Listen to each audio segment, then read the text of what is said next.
Fala comunidade, aqui é a Marina da Pia e a gente está de volta com mais um episódio do Ponto de Encontro, o nosso podcast. Se você ainda não ouviu os episódios sobre saúde mental que foram gravados no Setembro Amarelo, eles estão disponíveis no Spotify e no Deezer. E hoje a gente veio falar de um tema super importante. Aproveitando que no último domingo rolou a primeira prova do Enem, o Exame Nacional do Ensino Médio, que é a maior porta de entrada dos jovens brasileiros para o ensino superior, ele costuma gerar muita expectativa e ansiedade para quem vai fazer a prova, para a família, para os amigos. Então, esse episódio é um convite para a gente repensar esse momento. A gente convidou a Nara, que é membro da nossa comunidade e tem uma iniciativa super legal para levar carinho e afeto para quem vai fazer essa prova. Então, para começar, Nara, conta pra gente quem é você, um pouquinho da sua história e por que você está aqui conversando com a gente hoje. Eu sou recifense, estou em São Paulo desde 2006 e vim para cá. Minha família, na verdade, é uma família bem nômade e meus pais, na verdade, eles eram missionários e então meu pai ele sempre estava indo para lugares diferentes no país. Em um ano, eu muitas vezes estava em 2 estados, começando em 2 escolas completamente diferentes. Então, eu tinha que sobreviver a essa questão de fazer amizade ou de ter deixado meus amigos, né? Então, eu venho desse contexto também. E quando eu cheguei em São Paulo, comecei a trabalhar, como todo mundo que vem para cá, comecei a trabalhar. E, a princípio, eu comecei com vendas, né, em uma ótica. E depois não fez mais sentido e comecei a estudar para vestibular. E aí foi quando tudo acarretou nesse projeto do Enem. Como chama o projeto? Chama Manifesto 29, né? Ele tem uma origem eu particularmente tenho uma fé cristã, então tem uma passagem na Bíblia que fala que Deus ele tem bons pensamentos a nosso respeito. Então a referência dessa passagem é o 29, entendeu? Que é Jeremias 29:11. Então, faz muito sentido, sabe? Nós acreditamos em propósito. Então, nós acreditamos que a gente tem algo que a gente pode passar para alguém e palavras boas, né? Que são algumas placas que a gente leva, depois eu falo um pouco mais, mas essas palavras, elas podem destravar pessoas de uma maneira que a gente não consegue calcular, sabe? Então, a gente tem algumas histórias também, né, de pessoas que, ou uma leitura da placa, tipo, seu futuro é bonito, ou uma leitura de uma carta que a gente também escreve, fizeram algo que, tipo, você fica, oi? Como assim desencadeou nisso? Destravou a pessoa naquilo. Então, a gente acredita, sabe, em trazer algo para as pessoas nesse sentido. Nossa, com certeza. Você está falando e eu já estou arrepiada aqui. Emocionada com como esse é um projeto que pode impactar mesmo a vida das pessoas nesse momento que é crítico, né? Foi complicado para você fazer vestibular? Olha, foi uma trajetória muito difícil. Eu tenho 31 anos e essa questão de vestibular, ela é na minha vida desde 2005. Desde 2005, então eu tentei várias vezes fazer vestibular lá em Recife ainda, faculdade pública e tal, não consegui passar em psicologia. E lá na minha família existe uma expectativa muito grande, que é o que... Isso que eu tô falando, ele já contextualiza um estudante que a gente alcança lá na fila. Então, eu fui essa, né? Esse ser humano. Então, minha mãe e meu pai sempre tiveram muita expectativa sobre o que a gente deveria fazer, a sequência direitinho das coisas, e eu sempre tive muita dificuldade de me enquadrar, de estudar sob pressão, sempre odiei matemática, física, química, então, assim, eu sempre me sentia não boa, porque eu não sabia 3 matérias, sabe, bem. Então, eu sempre me sentia que eu não tinha um futuro direito, não conseguia passar em provas, né? Como é que eu ia ter um futuro, sabe? Como é que eu ia ter uma profissão se eu não conseguia passar direito nas provas com notas boas? Então, de lá vem isso, né? Essa raiz. E eu fiz cursinho. Quando cheguei em São Paulo também, continuei fazendo cursinho. E foram 2 anos e a mensalidade não era barata. Acho que muitos que estão ouvindo vão se identificar com isso. A mensalidade não era barata e sempre lá... continuando, tentando, e foi ali que eu comecei a observar esse ambiente, né? Aquele ambiente pesado de cursinho, Tipo, você tem que passar, você tem que escolher nesse período de tempo, você tem que decidir, sendo que eu não conseguia corresponder àquela demanda daquele jeito, né, que era pedido. Mas então foi ali, né, aqui em São Paulo, em 2011, por ali, que eu falei, tem que ser feita alguma coisa. Esse é um ambiente pesado, é um ambiente onde as pessoas elas têm muita depressão, não tem ainda um desenvolvimento emocional para lidar com aquela fase que requer tanta decisão. E às vezes a gente não tem nem apoio, né, com quem buscar apoio. Você está contando essa história, eu estou me identificando 100%. Eu fiz a mesma coisa. E se a gente for conversar com outros, você vai ver que a identificação ela é tipo muito maior. É muito recorrente histórias como a minha e como a sua. Muito mesmo. Eu vim de Recife também para São Paulo.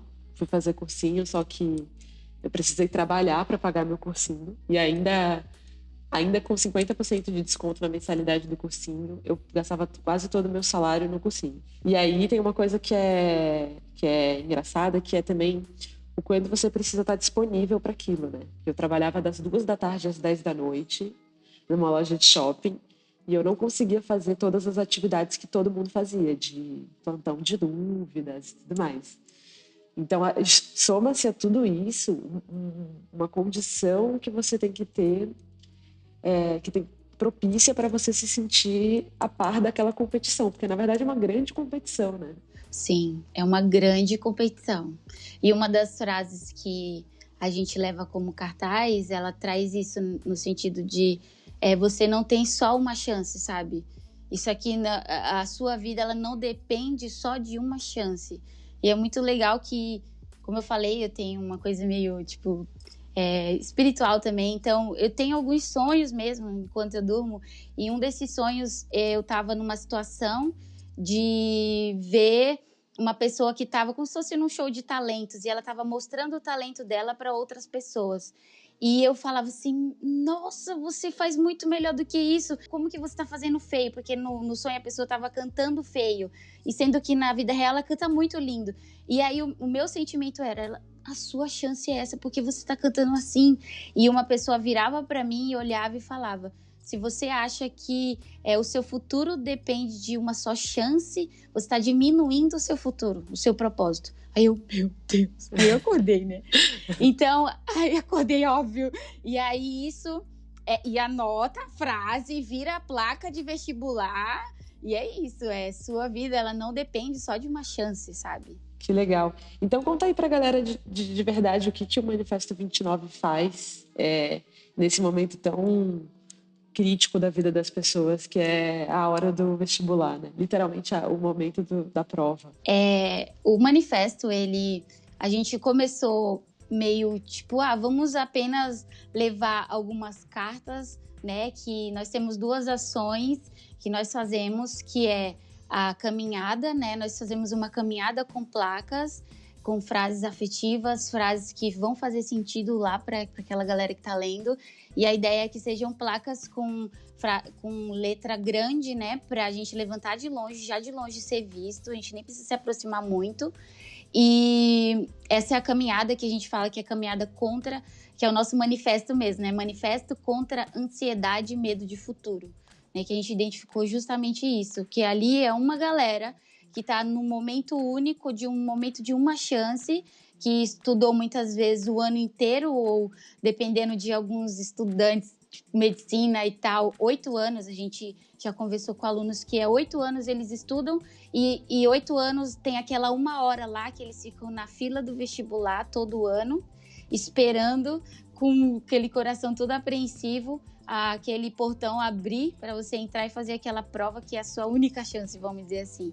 Então a gente faz a gente presta esse serviço de ir lá relaxar o pessoal, de ir lá trazer uma paz mesmo, né? Porque a gente entende que para uma pessoa que está estudando há 8 anos, há 4 anos para fazer uma prova, ele tá preparado, sabe? Tá ali o conteúdo, mas muitas vezes na hora da prova, por tanto nervosismo, eles não desempenham bem. Então, a gente faz esse momento anterior à prova para eles terem paz, por algum momento aliviar e fazer uma boa prova, né? E ter convicção do que eles têm, convicção do que eles já estudaram. Então, é bem voltada à questão psicológica também, né?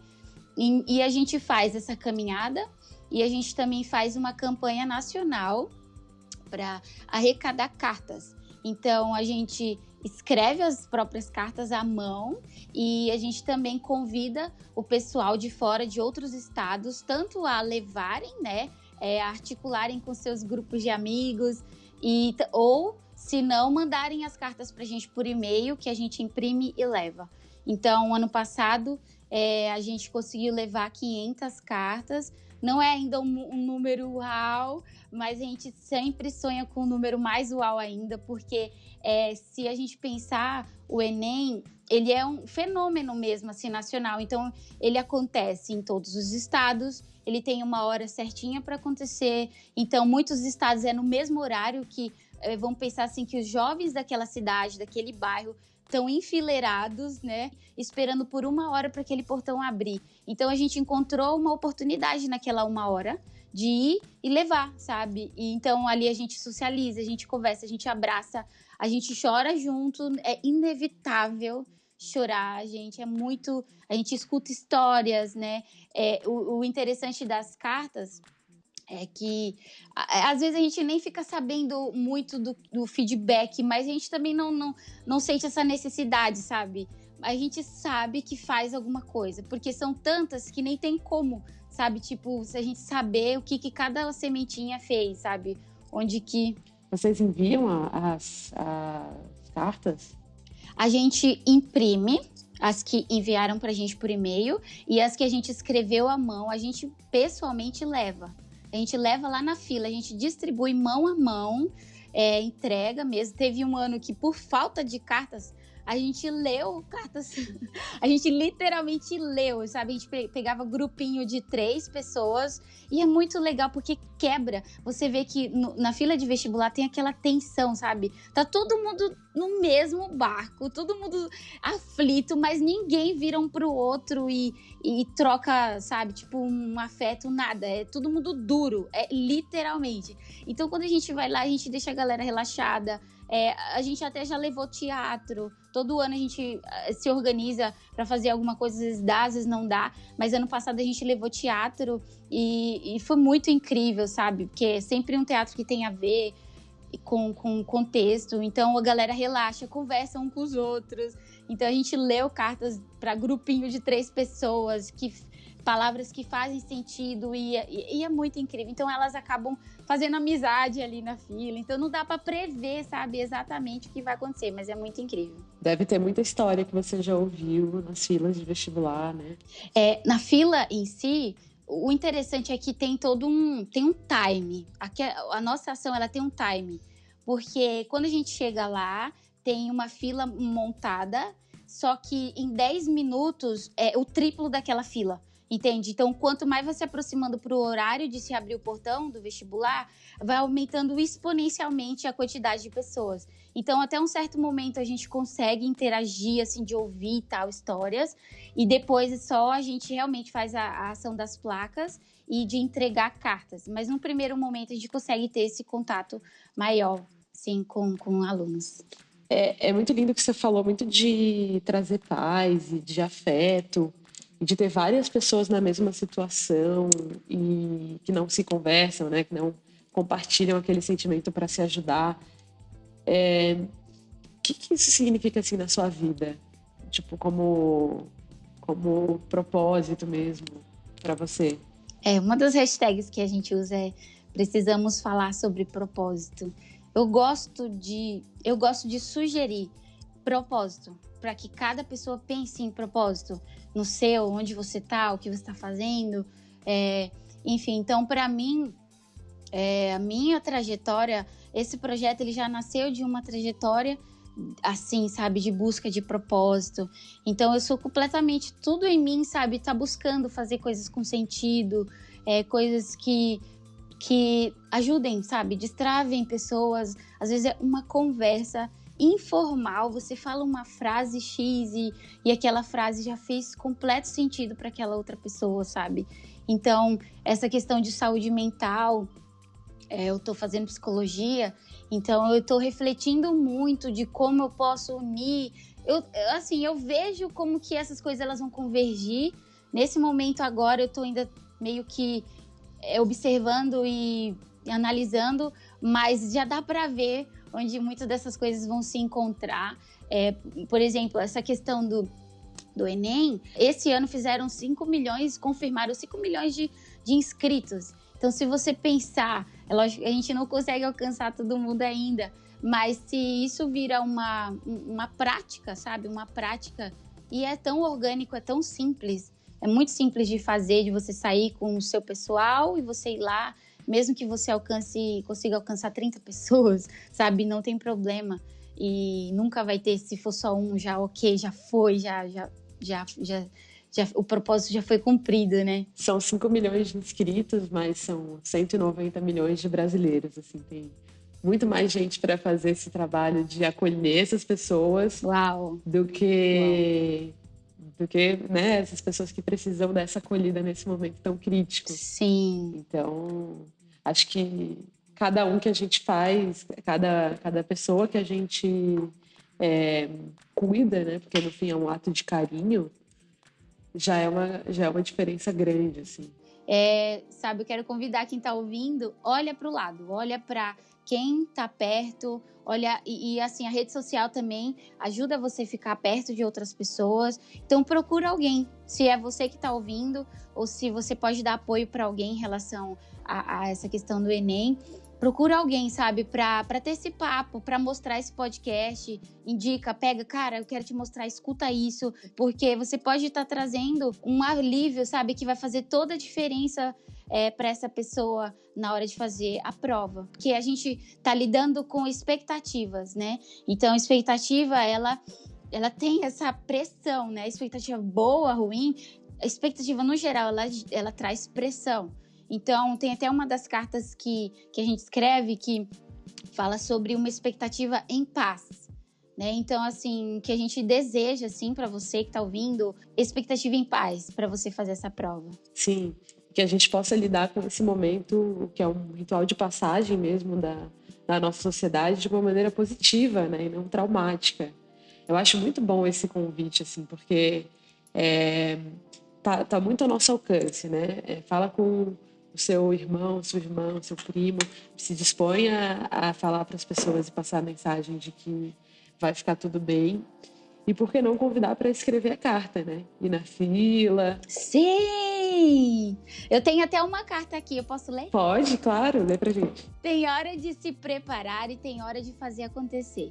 Só que para ir de um para o outro, você precisa trocar de marcha. Se é hora de entrar em cena, não esteja em outro lugar. Se é sua hora de entrar em cena, por favor, esteja lá no palco, fazendo o que você esperou e ensaiou por tanto tempo para fazer. Agora não é hora de achar que você não tem o suficiente. É hora de usar o que você tem em paz. Seu esforço não é em vão. Sua vida não depende só de uma chance para acontecer. Confia. Que lindo! Que lindo! Vou falar da minha experiência especificamente quando eu encontrei você e através de você a iniciativa do Manifesto 29 foi de me emocionar para cada frase que eu li, para cada foto que eu vi. Então essa mensagem ela é muito poderosa, ela traz uma reflexão muito necessária e eu acho que o convite é muito válido para que as pessoas vão. Fala aí para a galera qual é o Instagram e se o pessoal for fazer a ação na fila, como é que posta, qual a hashtag? É @manifesto.29 e as hashtags, uma que a gente gosta muito é precisamos falar sobre propósito, a Manifesto mesmo, hashtag Manifesto29, né? E, enfim, se você acompanhar a página lá, agora essa semana a gente vai colocar mais postagens a respeito, você pode ver lá as hashtags certinho e você ir acompanhando e marcando. E a gente também faz uma brincadeira de virtualmente, né, pelos stories, e repassando, por exemplo, essa carta que eu li agora, a gente coloca no stories e você repassa, sabe? Então você tira um print, você põe no seu stories também, marca o manifesto, enfim, e aí vai ganhando proporções que não é sobre proporção, é só sobre chegar em alguém, sabe? Só sobre chegar em alguém, é muito simples, é muito simples. Muito legal. Bom, então fica o convite para todo mundo que está ouvindo a gente. Se você for estudante e for fazer o Enem, muito boa prova. Lembre que esse momento não define a sua vida e que você se preparou muito. A pessoa que você leva para a prova é a pessoa que vai continuar o seu caminho, então cuide muito bem dela. E eu queria que você deixasse a sua mensagem para quem é estudante e vai fazer o Enem também. Eu dou muito essa ênfase na paz, né? Então, assim, vá em paz, sabe? Eu peço, assim, desejo que você vá em paz fazer sua prova, relaxa. Tenha um momento antes da prova de respiração, sabe? De ficar de boa, não só querer estudar na fila, não faça isso. Não queira estudar na fila, leve sim a sua barrinha de cereal. Enfim, então, a ênfase que eu dou é vá em paz fazer essa prova. Muito bom, então. Bom, obrigada pelo papo, foi uma delícia conversar com você. Espero que esse podcast ajude a levar um pouquinho de paz, empatia e afeto para quem ouvir a gente.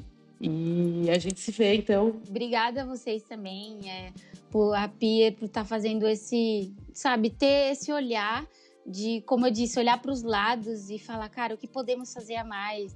Como podemos, sabe, contribuir mais? E é incrível isso que vocês são, sabe? Então, continuem. Geralmente, quando a gente olha para os lados, a gente encontra pessoas como você, iniciativas como a sua pelo caminho. Então, vale muito a pena. Acho que a gente tem na Pia a sorte de ter uma comunidade muito incrível que faz a gente acontecer. E aí, é nossa missão potencializar isso para além do nosso trabalho, né? Como é que a gente pode potencializar isso para a sociedade, que é o que a gente está fazendo aqui. E aí, de tijolinho em tijolinho, a gente vai construindo coisas novas, né? Exatamente. Bom, esse foi mais um episódio do Ponto de Encontro, o podcast da Pia. E a gente segue na missão de trazer cada vez mais membros para conversar.